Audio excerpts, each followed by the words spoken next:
આજરોજ તારીખ 12/3/2025ના રોજ યોજાયેલ જનરલ બોર્ડમાં નીચે મુજબના કામોને મંજૂરી આપવામાં આવેલ છે.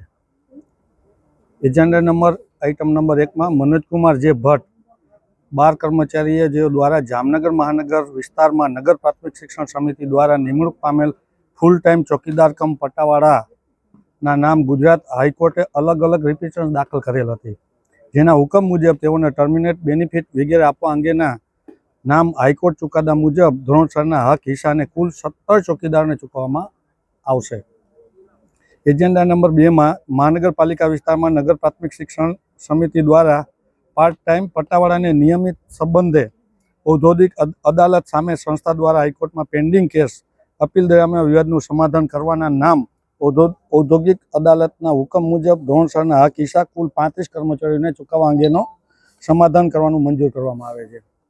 એજન્ડા નંબર આઇટમ નંબર 3માં સ્ટેન્ડિંગ કમિટીના ઠરાવ નંબર 862 24/12/2024ની ભલામણમાં જામનગર મહાનગરપાલિકાની હદ વિસ્તારમાં રેવન્યુ સર્વે નંબર 277 વિભાપર ગામ ઉપર એક બ્રિજનું આયોજન કરવામાં આવેલું છે, જે હિરેનભાઈ રામદેવ ડેર દ્વારા સ્વખર્ચે પુલ બનાવવાનું મંજૂર કરવામાં આવેલ છે.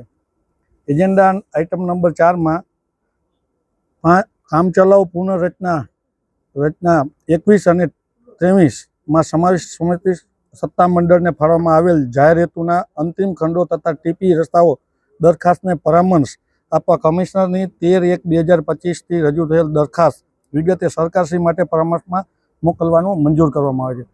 વધુમાં આપણે આજે એક ચેર ઉપરથી આઇટમ લીધી છે.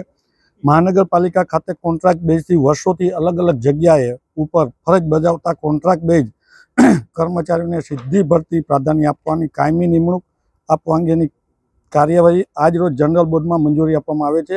આથી કોન્ટ્રાક્ટ બેઝ કર્મચારીઓને કાયમી નોકરી મળવા અને એનો ખુલ્લો માર્ગ કરવામાં આવેલ છે, જેની જૂની માંગણી ઘણા વર્ષોથી હતી એ આજે મંજૂર કરવામાં આવે છે બોર્ડ દ્વારા.